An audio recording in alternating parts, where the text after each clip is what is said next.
não, nós também não escolhemos eles.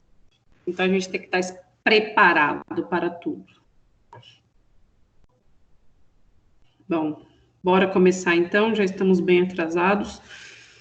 Hoje nós vamos falar, era para vocês terem essa aula lá no SAMU, porém, né, com tudo que aconteceu, tive que cancelar a ida de vocês lá, e vocês vão ter comigo mesmo, mas eu espero que seja tão proveitosa quanto, tá? Então, hoje nós vamos falar sobre o grande queimado. Ué, cadê o Felipe? Estava admitindo ele aqui na sala, ele saiu. Não sei o que aconteceu. Caiu. Ô, Pro, ele deve estar tentando entrar, porque a gente saiu da página achando que era algum problema e saía e entrava. Ah, ele já respondeu. Vou falar para ele que eu já entrei. Saía rapidinho. Pronto. Deixa eu silenciar agora o celular, porque senão não dou conta. E aí? Ah, entrou, Fê. Estava falando que na hora que eu entrei, você caiu. Foi o DF5, porque senão não entra. Ah, tá. Bora lá então, minha gente. Estão vendo a tela? Não. Não, tô vendo só a webcam. Ué.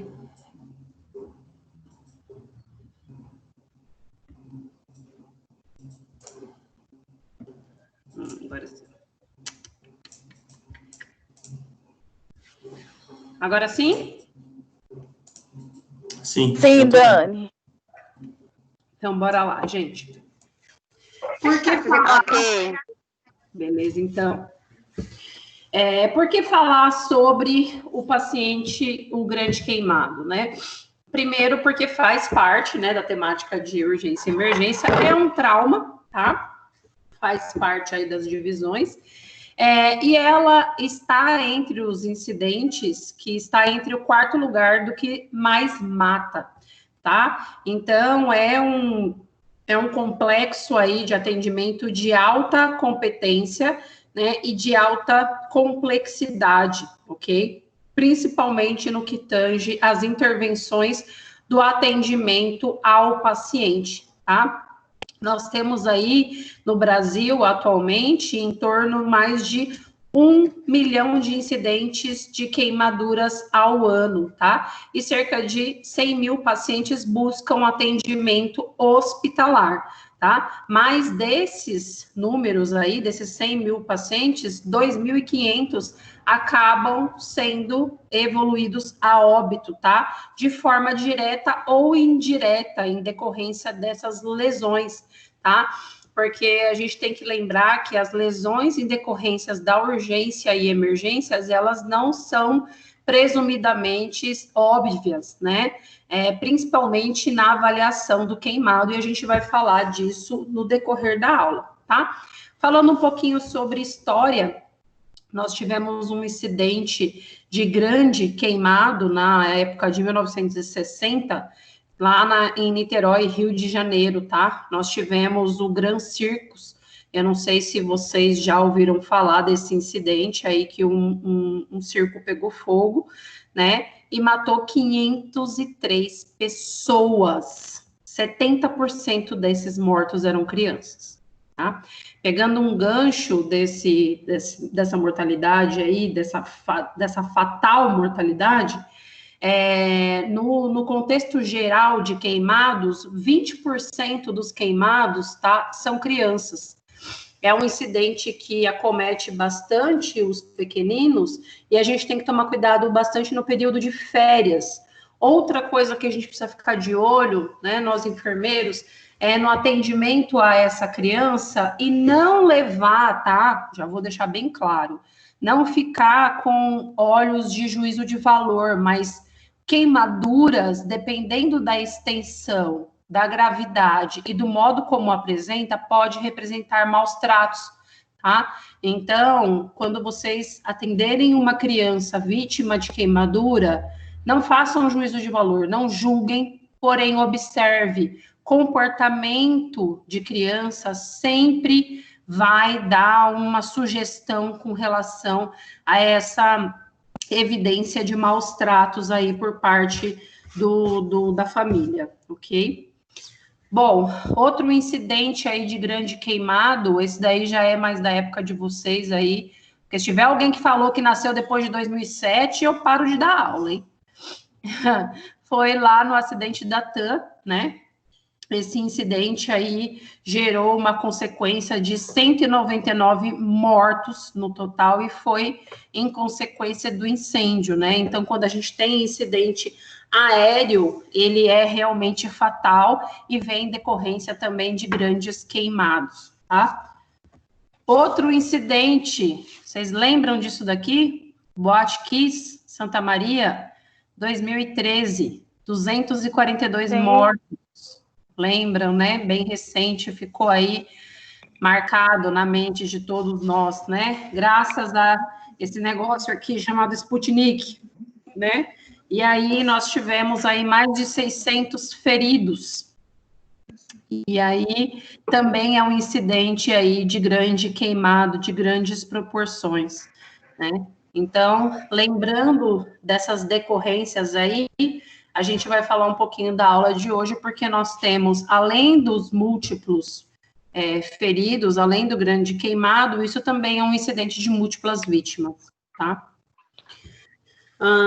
Lembrando também, não esquecendo, né? Não sei se vocês se recordam, mas teve aquele incidente da creche, né? Que acabou depois virando o nome da professora que salvou a maior parte das crianças, né? Que foi lá em Minas Gerais, onde tiveram 14 mortos, 10 foram crianças e 55 feridos. Então, toda a morte fatal, ou todo o incidente com fogo, nós temos uma grande fatalidade, tá? E aí, o que são queimaduras? Então, por definição, né, a gente tem as lesões dos tecidos orgânicos, né, em decorrência desse trauma, como eu falei, né, resultante da exposição, então, com chamas, com líquidos, né, superfícies quentes ou eletricidade, né, química, radiação, atrito ou fricção. Então, vocês vão ver que nós temos variações de classificação de queimadura, né? E aí, nós, como os enfermeiros, vamos avaliar essa queimadura de acordo com a extensão, tá? E de acordo com a profundidade dela, ok? Bom, de acordo com a profundidade, vocês têm aí um recorte da derme, tá? Então, nesse primeiro quadrante aqui, vocês têm a pele normal, tá? No segundo quadrante aqui, você tem a primeira proporção de queimadura de primeiro grau, tá? Ela já tem a primeira parte da pele, das grandes estruturas que a gente tem do tecido de inervações sendo atingidas, tá? Na segunda composição, que é a segunda camada da pele, que é nesse terceiro quadrante aqui da parte inferior, vocês já têm, né, o segundo tipo de queimadura, né, que é a queimadura de segundo grau, de acordo com a classificação. Então, nesses processos, vocês já têm a formação daquele flictema, tá? Que a gente conhece como bolha, porque ela já vai atingir tecido subcutâneo. E no terceiro grau, ela já atinge camadas mais profundas e já tomou grande parte dos nervos. Então, nessa camada aqui, o paciente geralmente já nem sente mais dor, tá? No terceiro, desculpa, falei besteira. No terceiro grau, ele ainda sente, porque ele já atingiu a parte dos nervos, mas no quarto grau, que ainda existe, tá? Geralmente no APH, eles fazem uma classificação de quarto grau de lesão, que ele já fez já atingiu grande parte dos nervos, então o paciente não sente mais dor, tá? Então, o que esse paciente vai apresentar de acordo com os sinais, né? No primeiro grau, de acordo com a profundidade, como ele atinge só a epiderme, esse paciente apresenta um leve eritema, né? Então, se você tem uma queimadura aí de calor, né? Você está fazendo café e vai lá e encosta no bule, você tem um eritema leve, né? Fica aquele sinal vermelho. De segundo grau, você tem ali a parte da epiderme e a parte da derme sendo atingida, você tem o eritema e a bolha, né? Bolha popularmente chamada. Mas nós vamos chamar de flictema, tá? Depois eu vou falar para vocês sobre essa questão de estoura ou não estoura a bolha, tá? Lá na frente. E terceiro grau, quando já atinge a epiderme e a derme, né? Eu vou ter uma presença de... a pele fica nacarada, tá? Fica aquele tecido branco nacarado, ok? Aqui vocês estão vendo, quando a gente acabar a pandemia, a gente vai achar que o mundo não vai acabar mais e vai lá ficar todo exposto no sol. É uma queimadura por radiação solar, que é de qual grau? Primeiro. Primeiro, você só tem a presença, tá, do eritema. Então, o paciente sente ali uma ruborização, sente o calor, e aí depois ele fala aquela frase, nunca mais eu tomo sol, né, sem um protetor solar. Aqui, ele tem uma queimadura, né, também não é por radiação, desculpa, é por calor, e aí ele tem a formação do flictema, tá? E aí vem a questão, estoura ou não estoura a bolha? Vamos lá. Olha, aqui, eu queria mostrar porque esse daqui causa mais impacto. É a mão de uma criancinha, né? Então, pode ter sido porque ela segurou um ferro de passar roupa, algo do tipo, né? É um baita de um flictema. Bom, é assim, gente, lá no APH, né, no atendimento pré-hospitalar, eles orientam para que não estoure a bolha, tá? Por que não vai estourar a bolha? No APH, o atendimento não é um atendimento limpo, não é que eles são sujos, tá? É porque você tá na rua, o ambiente não é estéril, tá? Você tem pouco acesso a materiais ou a locais que não sejam contaminados. Então, por mais que essa pressão que esteja acontecendo aqui pelo processo da dor e pela formação do líquido que está pressionando aqui o local, você ainda tem a proteção da pele que está ainda não contaminada, ok? Mas no ambiente hospitalar, quando você vai levar esse paciente para um nível já de fazer um curativo e fazer um uso de uma pomada com antibiótico, porque qual é a pomada que a gente utiliza em queimados?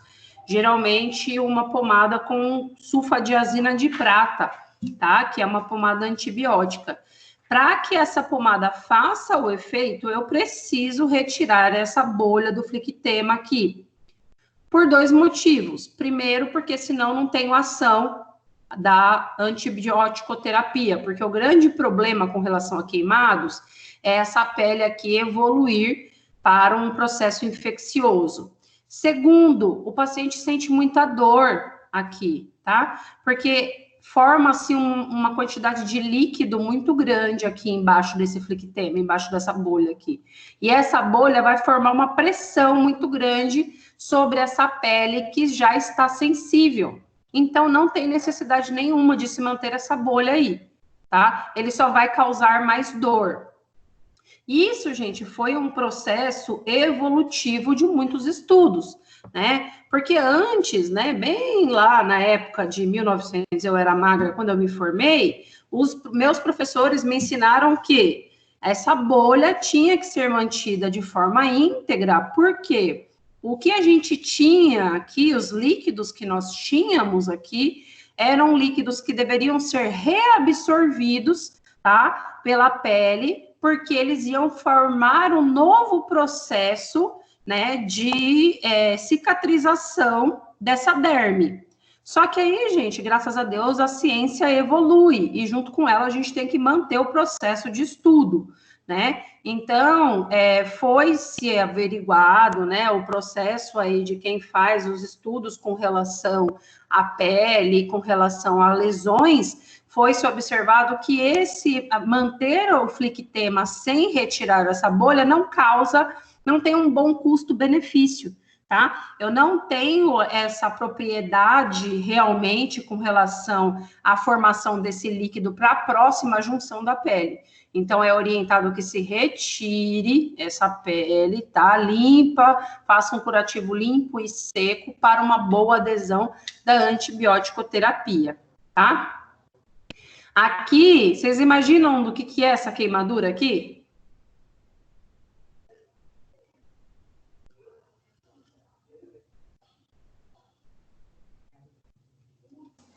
Não faço a menor ideia, velho.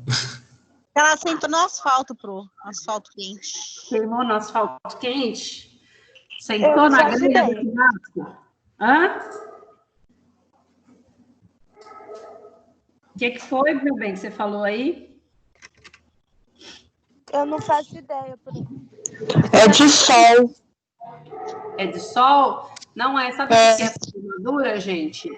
É aquela, como chama quando a gente não, porque eu nunca fiz isso, mas a mulherada quando tá na época do verão, ou antes do verão, quando tá lá, acho que é na época de inverno, né, que a mulherada faz isso, quer fazer uma... Bronzeamento artificial? Isso! Bronzeamento, bro. É isso mesmo, isso daí é uma queimadura tá?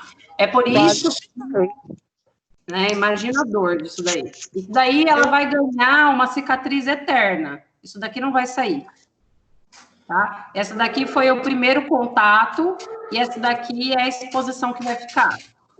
É por isso que, além de provocar, né, a longo prazo pode evoluir para um câncer de pele, ganhou uma tatuagem, né, coitada. Fica parecendo que ela está com código de barras agora. A maioria das clínicas foram fechadas com relação a isso, porque não tem um controle com relação à realização desse procedimento, tá? E aqui, vocês já estão vendo, é uma queimadura de 4º grau, tá? O paciente já não sente mais essa dor aqui, porque já tem uma profundidade, né? Vocês estão vendo aqui embaixo, a pele já tá nacarada, tá? Aqui. E aí, quando acontece isso, a gente tem que fazer um procedimento que é chamado de escarificação da pele. Vocês vão ver depois uns slides lá na frente. Assim como aqui. Vocês sabem o que aconteceu com esse paciente aqui? Segurou um fio elétrico. E aí, a corrente saiu aqui, ó. Tá vendo por que não pode brincar com fio elétrico?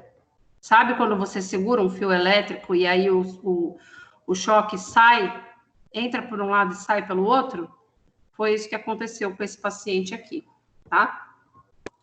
E aí, como eu falei para vocês, a classificação das queimaduras, eu tenho queimadura térmica, né? Então, é aquelas causadas pelo aquecimento, né, da temperatura ali. Então, se você queima ali pelo calor, né, do fogão, por exemplo. Queimaduras químicas são feitas por produtos químicos, né?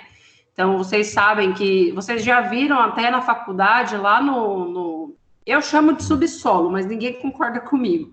Lá naquele laboratório, lá embaixo de anatomia, existem uns lavatórios para óleos, que é justamente para caso ocorra contato acidental com as conjuntivas oculares, né, com os olhos, você não faça uma queimadura química, tá? As elétricas, né, então, no caso aí de você ter um contato acidental por um fio, né, elétrico de condução, a por radiação, né? Que são quando a gente tem essa queimadura solar, quem nunca, né? Foi na praia, esqueceu ou fez por querer, porque queria sair com uma marquinha do sol, ou sei lá, se aventurou mais e passou Coca-Cola no corpo. As queimaduras por atrito, quem é motoqueiro sabe do que eu estou falando. Passa ralando no asfalto e faz uma baita de uma queimadura. Às vezes não é nem uma laceração de pele, mas você passou ali tão rápido que esse atrito queimou. E alguns outros tipos de queimadura, tá?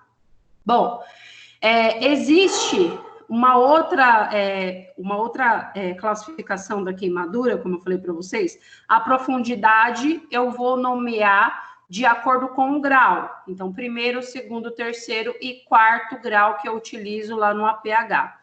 E uma outra classificação que eu uso para extensão da área queimada, tá?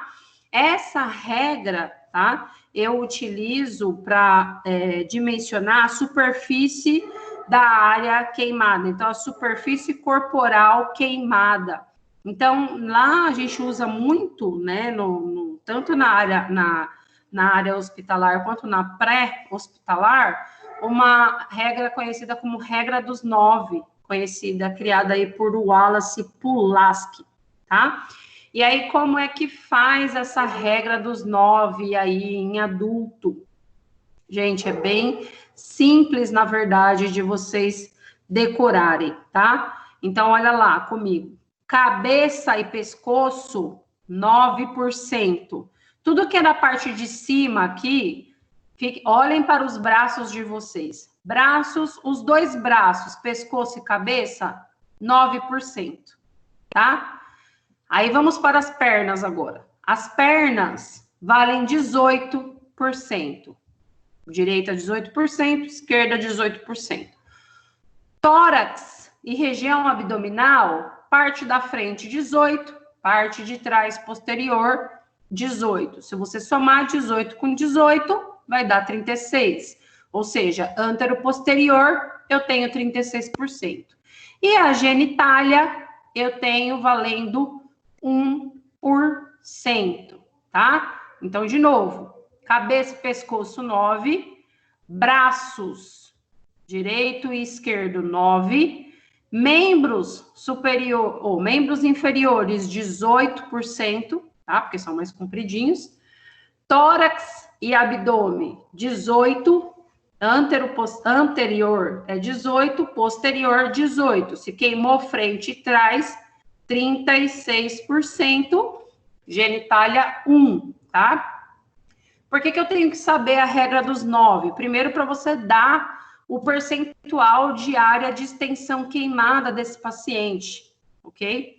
Outra coisa interessante para vocês saberem, existe uma regra de reposição volêmica para esse paciente, tá? Que tem um aqui também para vocês melhores saberem com relação a crianças, tá? Mas crianças eu deixo lá para a professora Adriana Vidotti, aí vocês estão vendo aqui, já entenderam? Pula. Meu negócio é com adulto. E aí, o que acontece? Quando eu tenho um nível de criticidade desse paciente com relação à profundidade e à extensão, né? Que aí nos adultos vai ser maior do que 20%, tá? O que eu vou fazer? Eu preciso fazer uma reposição volêmica desse paciente. Depois eu volto aqui para o negócio da cena segura, tá? Deixa eu pular aqui, porque senão eu vou perder o fio da meada. Por que eu não coloquei esse slide na frente? Aqui, a regra de Parkland. O que a regra de Parkland, a fórmula de Parkland diz para mim? Quando você tem um paciente de risco grave, que é lá superior a 20%, você precisa fazer uma reposição volêmica para esse paciente. Por quê, gente? Lembra que nós somos feitos basicamente de água, tá? E aí, quando você tem uma queimadura, você tem perda da volemia. Então, você precisa repor isso daí para o paciente, senão ele vai evoluir para o choque hipovolêmico rapidamente, tá?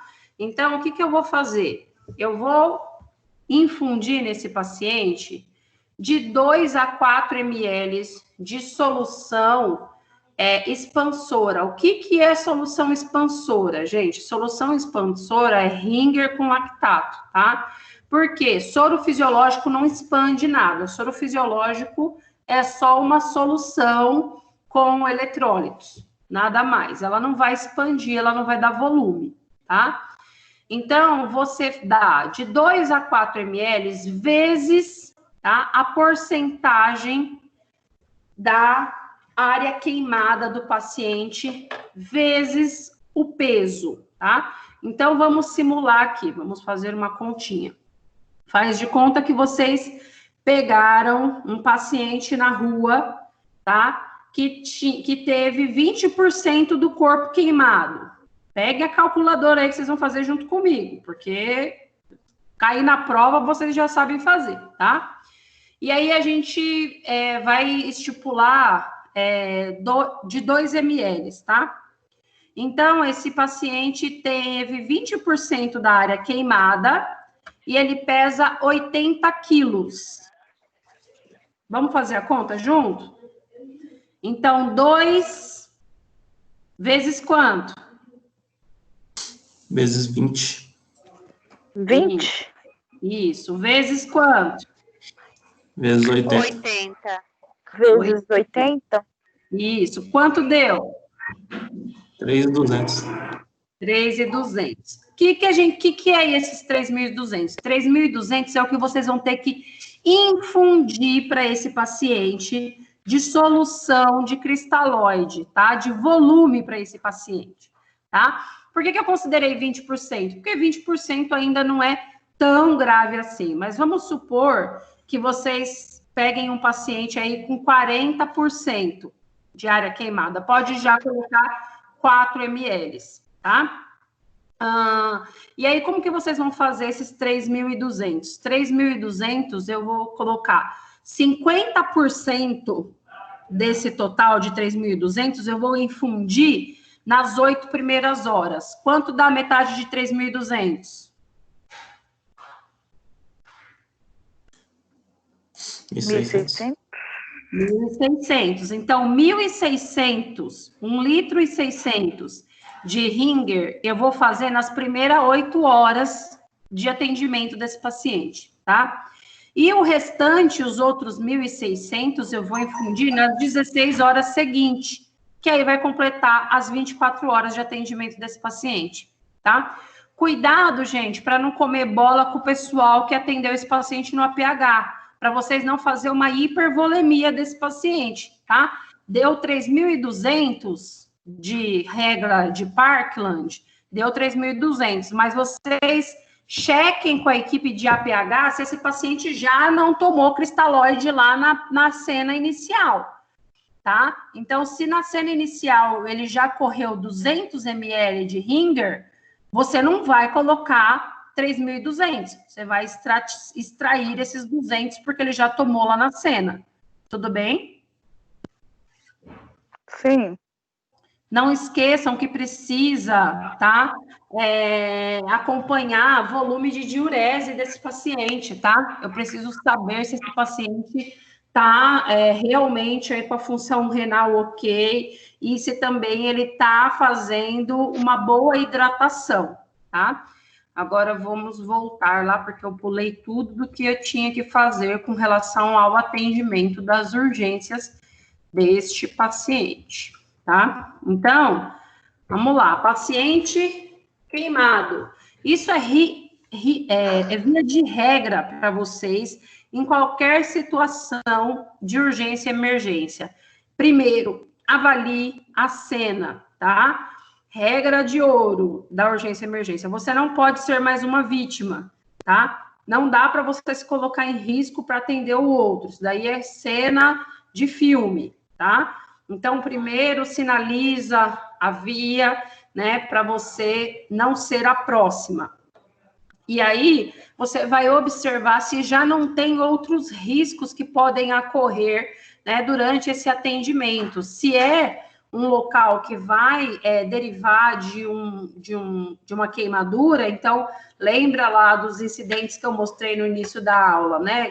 Grandes incidentes de grandes queimados, eu tenho riscos aí para grandes explosões, derramamento de combustível, né? Outros novos incidentes de incêndio, aglomeramento de pessoas ou agressividade, até mesmo dos próprios familiares do local, tá? Então, precisa tomar cuidado com todas essas particularidades que vão estar na cena, ok?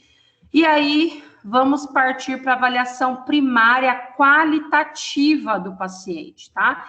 E segundo o novo PHTLS, eu começo como um X, não é mais o ABCDE primário, tá? O X, ele vem representar as hemorragias, porque a ciência evidenciou que a hemorragia vai matar primeiro o paciente do que a obstrução por vias aéreas. Esse paciente vai evoluir para um choque hipovolêmico e para o óbito antes do que essa via aérea estar obstruída. Então, o que eu faço num caso de hemorragia, tá? Se for um caso aí de hemorragia que você esteja vendo, né, eu faço uma pressão direta ali com curativo compressivo, ou eu uso um torniquete. Já viram um torniquete? Né? Esse daqui é um torniquete tático, tá? Eu tenho um, aliás, eu comprei um no Mercado Livre quando eu fui fazer o incidente de múltiplas vítimas aí da faculdade, quando a gente explodiu a bomba, né? Eu comprei 3 peças desse daí, e aí a gente acabou fazendo um artigo sobre o uso do torniquete, que foi aquele que ficou em primeiro lugar no congresso do ano passado, tá? Então, na falta do torniquete, e o torniquete, assim, gente, é uma história de amor e ódio no uso da ciência das urgências, tá? Ele já caiu de uso há muito tempo atrás, há muito tempo não, há alguns anos atrás ele não era utilizado e faz pouquíssimo tempo que ele voltou para a história das urgências, tá? Porque ele era evidenciado como uma prática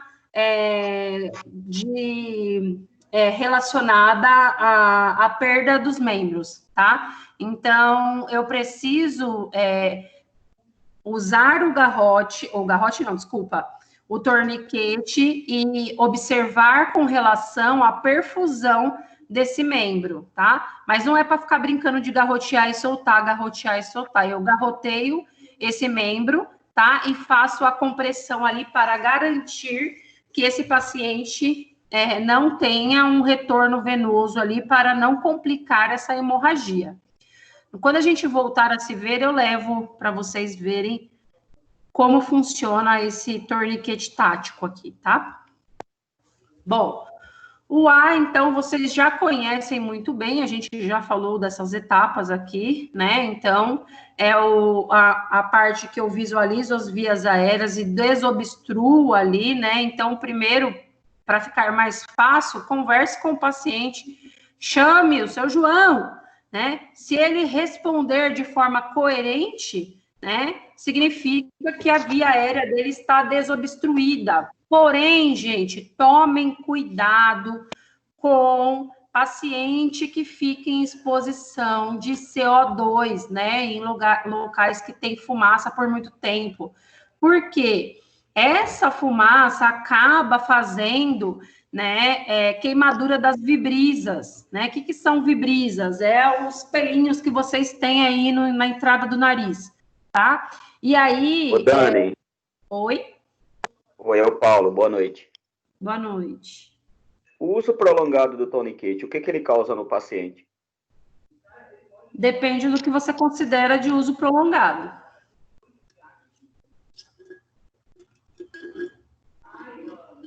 O uso com tempo maior do que é recomendado. do afrouxamento. Então, qual o tempo que você considera como recomendado? Qual é a literatura que você está se baseando? Não, estou perguntando para você. Você falou que você faz o tourniquet, aperta, por quanto tempo? Por até 2 horas você pode manter ele. Ah, tá. E se a gente exceder esse tempo, o que pode ocorrer com o paciente? Se você não fizer uma avaliação desse paciente com relação à conduta de contenção da hemorragia, aí realmente você pode ter uma dificuldade com relação à reperfusão desse membro. Mas aí você tem risco-benefício. Ou ele vai morrer de hipovolemia, ou ele vai perder o membro. Qual você prefere? Essa reperfusão seria a síndrome compartimentar? Mais ou menos isso. Ah, tá bom, obrigado. Tá bom? Bom, então vamos lá. Aí vocês vão conversar com o paciente, né? Se ele retornar com vocês, se ele responder, significa que vias aéreas estão desobstruídas. Mas como eu falei para vocês, tomem cuidado, né, com essa questão, porque mesmo que o paciente esteja exposto lá à fumaça, à fuligem, ao calor, ao CO2, o que vai acontecer com a via aérea do paciente, né? Com a orofaringe, com a nasofaringe, né? Com as vibrisas, né? Aquela localização apresenta edema de fácil repercussão, tá? Fica tudo edemaciado na nasofaringe, na orofaringe, tá? E esse paciente evolui rapidamente, tá? Para uma obstrução de vias aéreas. E aí esse paciente vai ser difícil de uma intubação, tá? Você vai precisar fazer um outro procedimento para fazer uma via aérea pérvia para esse paciente.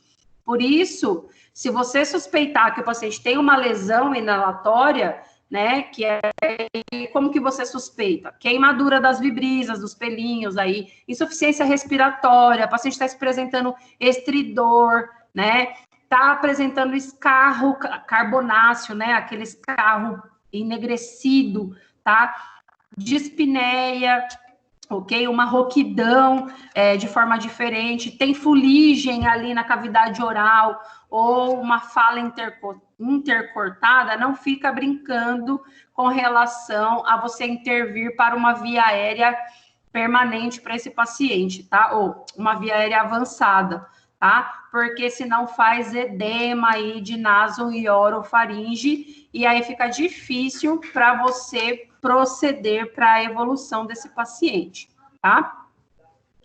Bom, aí tem todo o material que vocês precisam para proceder, para tratar essa via aérea do paciente, né, com relação à aspiração, às cânulas aqui, as G10, que vocês já conhecem, né, essa daqui é a cânula, a máscara laríngea, que o enfermeiro pode fazer a intubação, tá? É a única que o enfermeiro é habilitado, mas precisa ser habilitado para passar essa máscara laríngea, tá? Aqui tem a foto do paciente quando ele é remetido a esse procedimento, tá? E aqui a cânula de intubação que vocês já conhecem. Oi.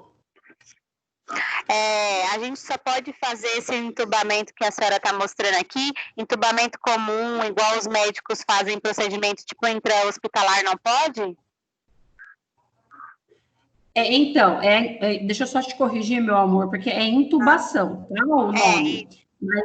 Mas você perguntou se a gente pode fazer no pré-hospitalar, isso?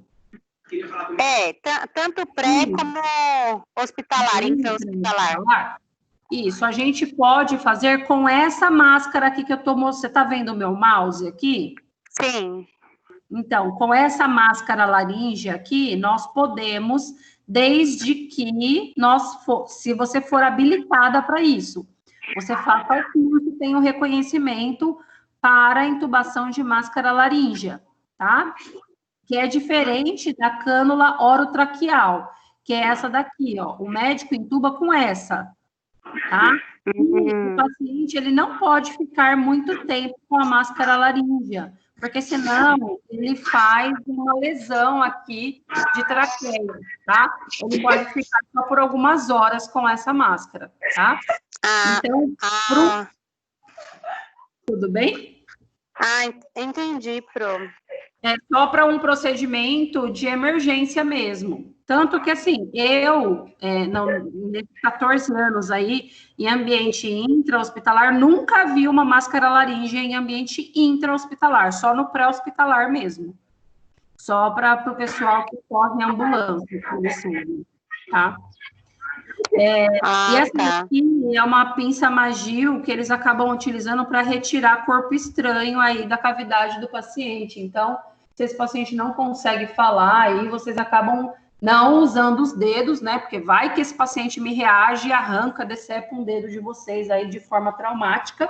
Então, eles utilizam aí, sempre tem um kit aí, uma pinça Magil, para retirar esses objetos. E aí vocês conhecem, eu creio que a maioria de vocês já conheçam, né? A Guedel, que é essa cânula aqui mais rigidazinha, que a gente mensura, né, o tamanho dela para colocar no paciente, né? A gente mede ela colocando aqui mais bonitinho quando a gente faz ao vivo, né? Coloca ela no lóbulo da orelha até a rima labial aqui, a gente verifica o tamanho para utilizar no adulto ou na criança, tá? Porque se você colocar, por exemplo, esse tamanho aqui, que é muito grande, sem medir a estrutura, você vai acabar provocando o sinal de vômito, tá? Fica lá o paciente nauseando e ele pode broncoaspirar depois, ok? Bom, depois eu faço junto... Oi? Oi, Pro. Oi, Desculpa, meu bem, pode falar. Só voltando na questão da máscara laríngea, hoje nas UPAs, todas elas têm, não sei se todas, né? A unidade que eu trabalho tem, dentro da sala vermelha, as máscaras laríngeas, e devido à situação do Covid, tem se usado bastante, porque o paciente chega com muita dificuldade de intubação, né? Então, porque alguns deles chegam com enrijecimento, parece edema de glote, sabe? E os médicos têm dificuldade, já tinham dificuldade os médicos CLTs, né? Agora, como todas as UPAs de São Bernardo são PJ, aí eles têm mais dificuldade ainda, porque eles são todos novinhos. E aí os enfermeiros habilitados entram em ação ou se aciona o SAMU. Avançado. Isso. Nossa, que bacana. É a Gil que está falando, né? É. Ai, Gil, que tem bacana observado você bastante dividir essa experiência. Eu A não gente sabia, não, que a gente já tinha esse... Na minha época não tinha, quando eu saí não tinha ainda. Legal. Não é tão antigo mesmo, assim, não é tão, de questão de um ano e meio, acho que no máximo 2, no máximo. Que bacana, legal, obrigada por compartilhar essa experiência aí. E que legal esse avanço, né, porque eles treinaram os enfermeiros e as UPAs têm essa capacidade. É uma alternativa, né, para uma situação emergencial. Você já não sabe o quanto que a gente já sofreu com isso, viu? Eu imagino. De querer já pegar o tubo e entubar, né? Sim, exatamente isso. Que avanço. Aí agora podemos nos realizar. Já queria salvar muitas vidas, né? Tem salvo muitas vidas, assim. Tem sido muito bem positivo. De verdade, sensacional. Bom, e aí na letra A, além de vias aéreas pérvias aí, garantir uma estabilidade das vias aéreas, eu preciso garantir estabilidade da coluna cervical, tá? Então eu adequo aí o colar cervical também para isso, tá, gente? E não dá para ficar brincando aí de colocar o colar do lado contrário ou ficar fazendo manobras aí impossíveis de colocar colar grande também no paciente, porque ele fica parecendo aqueles mutantes do X-Men, tá? Então, caso vocês não saibam, existe uma maneira de você adaptar o colar de acordo com o tamanho do paciente, igual vocês estão vendo aqui, tá? Quando a gente tiver aula prática, eu demonstro para vocês, tá? Tem uma mensuração que você faz aqui, ó, de acordo com a cervical do paciente, tá? Porque os colares têm uma numeração e tem uma forma correta de se adaptar ele, né, para o paciente não movimentar essa parte, ok? E depois o B, que é de breathe, né, em inglês, eu vou fazer, então, a ventilação. E aí, nos casos mais graves, eu preciso tomar cuidado com essa ventilação, né? Então, eu já vou observar se esse paciente tem simetria, né, nas incursões torácicas, quando eu ventilo esse paciente, né, verifico se não tem lesões, ou então efizema subcutâneo, né, que é aquela tipo uma crepitaçãozinha, assim, com relação à pele dele, ok? Na ventilação, isso daqui eu já falei para vocês em outras aulas, né? Quando eu faço a concentração de oxigênio, até falei na aula passada da respiração boca a boca com relação ao afogamento, né? E aí o quanto de oxigênio que eu dou por cada dispositivo, né? Então, no boca a boca, 16%, quase não é recomendado. Bolsa, válvula, máscara, se você não ofertar o oxigênio, só tem 21%. Catéter nasal, você pode dar de 24% a 45%. A máscara facial simples, até 60%. A não reinalante vai até 100%. E o ventilador mecânico, vocês sabem já que também vai até 100%, ok? E aí, isso tudo vai depender, a conduta para uma via aérea permanente para esse paciente, de acordo com a escala de Glasgow, que vocês também já aprenderam, tá? Então, se esse paciente tiver uma escala de coma de Glasgow abaixo de 8, né, ou estiver apresentando uma saturação menor do que 90%, eu preciso considerar, né, uma via aérea avançada, além do edema importante da face e orofaringe para esse paciente, né? No C da circulação, né, porque eu falei primeiro do X da hemorragia, então você deve ter pensado, então o C da circulação ficou lá junto com o X da hemorragia? Não, o C da circulação continuou no mesmo lugar, tá? Que eu vou continuar avaliando pele, perfusão e pulso ficou ótimo, né? E aí eu tenho outros P's aqui que ficaram avaliados como pança, pelve e pernas, tá? Porque é exatamente aqui que eu vou evidenciar se o paciente não tem nenhum trauma relacionado à parte abdominal, se a pelve está estável e se nas pernas, no alongamento ali dos membros inferiores, não tem nenhum trauma decorrente, ok? Vou verificar se o paciente não tem lá nos leitos ungueais, aqui, ó, nos dedinhos dele, né? Se ele tem uma perfusão adequada, se o retorno venoso dele, né, está maior do que 2 segundos, eu já tenho uma dificuldade com relação à oxigenação capilar desse paciente. Bom, regra de Parkland já falamos. Paciente que sofre queimadura tem muita dor, então eu preciso fazer uma analgesia, tá? Via de regra aí, a dipirona para início, né? E morfina é pensada aí também para aquelas dores mais extenuantes.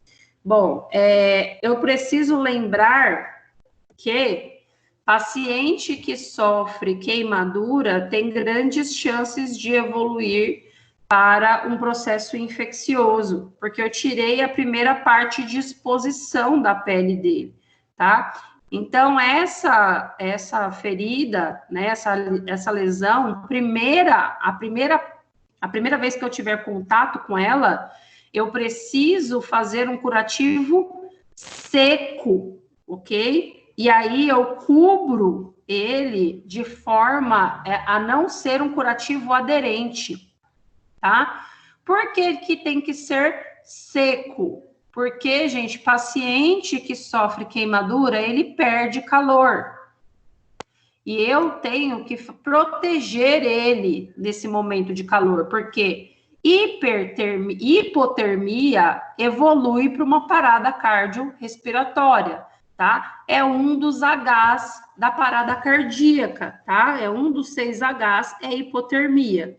Então, molhar, jogar água no paciente... Deixa eu deixar bem claro aqui. Se o paciente tem uma lesão de grande extensão de queimadura, eu não vou, por exemplo, eu preciso resfriar esse paciente, mas não é um resfriar com gelo, por exemplo. Por que não é uma boa estratégia colocar gelo numa queimadura? Gelo faz vasoconstrição, tá? Lembre sempre disso. E aí, um tecido que ele é queimado, ele não vai voltar à sua regeneração. Não vai voltar mais. Só que, se eu fizer uma vasoconstrição naquele momento, eu não vou permitir que o sangue chegue a reperfundir as outras áreas que estão sendo lesadas. E eu preciso manter o calor do corpo desse paciente. Então, colocar gelo não é uma boa estratégia.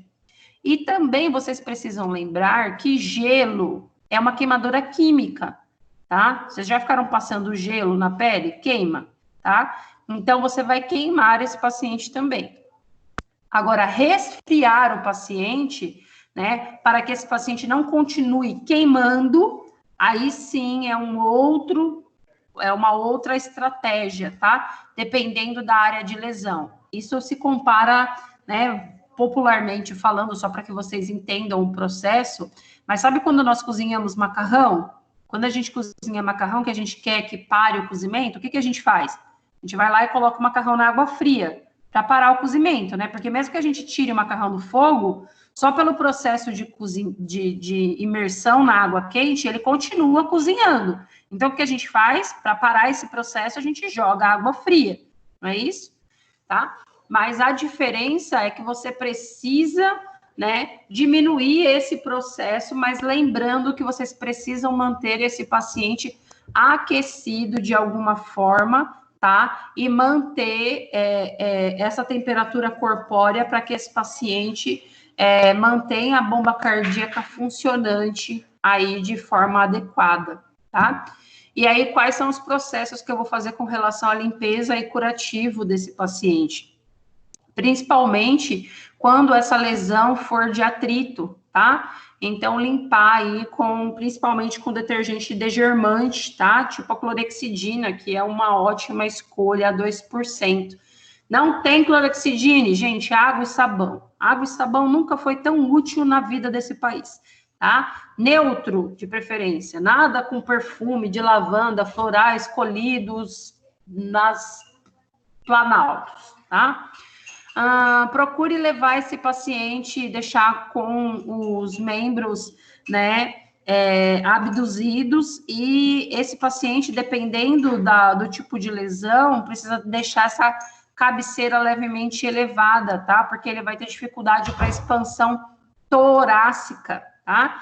Esse paciente vai precisar da administração aí de toxina tetânica para profilaxia do tétano, ok?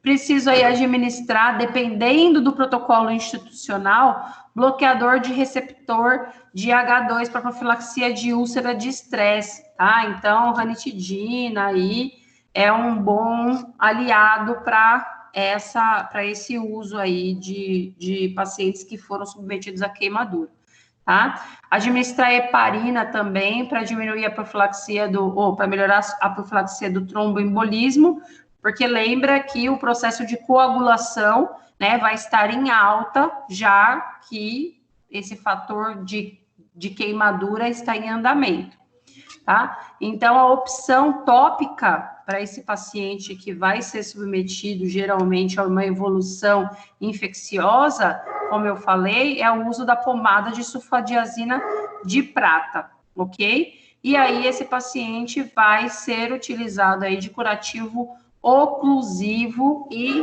rigidamente acompanhado, tá? Por uma equipe de enfermagem e por uma equipe também de plástica, se necessário, né? Dependendo da extensão da queimadura. O que eu falei para vocês da escarotomia é exatamente isso, tá?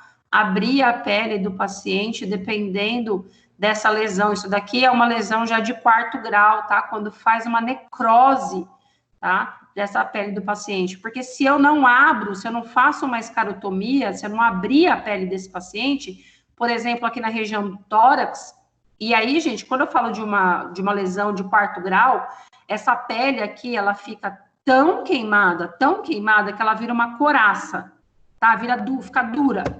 Você bate assim, ó, vira uma coraça, literalmente, tá? Então, se eu não abrir o tecido, o paciente, ele chega a entrar em hipóxia porque ele não consegue respirar. Ele não consegue andar porque ele não consegue fazer movimentação das articulações aqui, tá? Por conta do enrijecimento dos tecidos, tá? Então, eu preciso melhorar a movimentação fazendo aí a abertura da pele, tá? O D aí, então, não esquecer de avaliar, então, o nível de consciência desse paciente, né? Porque ele pode evoluir para uma hipóxia, né? Sempre avaliar os distúrbios metabólicos, com a avaliação aí que vocês já conhecem da escala de coma de Glasgow, e avaliar, né, as pupilas desse paciente que vocês já conhecem muito bem, né? Não esquecendo, como eu já falei para vocês, esse paciente perde muito calor, e eu já falei também algumas vezes para vocês que esse uso da manta térmica aqui, a manta térmica vai fazer igual o que a gente faz com o papel alumínio nos alimentos, né? Ele não dá calor, ele protege ali com o calor que já está interno. Então, se o paciente está hipotérmico, ele não vai aquecer o paciente, tá? Eu preciso de uma fonte de luz para ele. Ele só vai, essa manta térmica aqui, só vai manter o calor que ele já tem. Cuidado, tá? Se o paciente tiver com falta já tiver em processo de hipotermia, mantenham lá, corre um soro quente no paciente, aqueça soro, tá? Ou ponha luz de calor, um foco de luz lá para aquecer esse paciente, porque senão ele vai evoluir para uma hipotermia. E na avaliação secundária, que já é a quantitativa, né? Porque a qualitativa vai tirar o meu paciente com relação aos riscos, né, de morte que ele vai ter. Na quantitativa, eu vou avaliar os valores, né, mensuráveis. Então, eu vou pegar lá, avaliar a pressão arterial, frequência cardíaca, respiratória, glicemia capilar, temperatura e oximetria de pulso, além de fazer a coleta do Sampla, que vocês já conhecem, tá? Então, avaliar os sinais, a história de alergia, né, verificar o histórico medicamentoso com o próprio paciente ou com a família. Esse paciente tem um passado, um histórico médico, já fez cirurgias, né, o que ele tomou anteriormente? Eu preciso saber, porque se esse paciente for submetido a um procedimento cirúrgico, o que ele se alimentou anteriormente? Se ele vai ser submetido a um procedimento cirúrgico, eu preciso saber se ele se alimentou ou não, para não ter um problema aí com relação à anestesia, tá? E aí eu preciso saber como foi esse ambiente, né, que ocorreu, para saber sobre a cinemática do trauma, para saber futuras, né, para prever futuras lesões com relação ao paciente. E faço um exame cefalopodálico, né, fazendo toda a avaliação propedêutica do paciente, né? Uma sequência aí de inspeção, palpação, percussão e ausculta, né? Totalmente desse paciente para avaliar aí se ele tem alguma patologia associada a esse incidente de queimadura. Tudo bem, amores? Sim. Tranquilidade. Sim, Beleza. Alguma dúvida? não, Pro. Dúvidas? Não. Não, Não? acho que não. Estão com frio? Estão tímidos hoje? Você é doido, 11 Sim, graus, mano. tô enroladinha de manto. Já estão na cama, é? Sim. Sim, Pro. Aqui, então, tão distante, está fazendo 1 grau. Não. Imagina aqui no meu, tão distante. Você tá no quê? No pós-balsa? Não, eu sou Não? antes-balsa, mas é Antes distante. Eu moro na Alvarenga, mano, no meio do nada, do lado da represa. Tá 11 graus aqui, velho. Ah, eu também tô do lado da Gelando, represa. Eu comprei também. Não, mas o que importa é que amanhã é feira Pedro! e já tá quase acabando o semestre. Pedro! Eita, Pedro! Quanto Gente, barulho! esse Pedro de castigo. Ah, eu vou ter que bater ele. Ele só inventa de puxar as coisas na hora da minha aula, na hora que eu abro o microfone. Oh, meu Deus do céu. Põe ele pra pensar, Lady. Eu vou pôr ele no cantinho aqui pra ele pensar. Vai dar É, certo, viu? Não bata nele, não, hein? Se eu bater nele, eu bato em você. Não adianta. Eu bato com tanta força que ele ri da minha cara e ainda fala, nem doeu. Bonitinho. Bom, gente, então é isso. Amanhã, no mesmo bate-horário, não no mesmo. No mesmo bate-horário de sempre. Hoje não, né? Hoje não valeu. Obrigada, gente. Desculpa o atraso. Beijo. Imagina, Pro. Beijo, Pro. Tchau, Pro. Obrigada. Boa noite. Boa noite.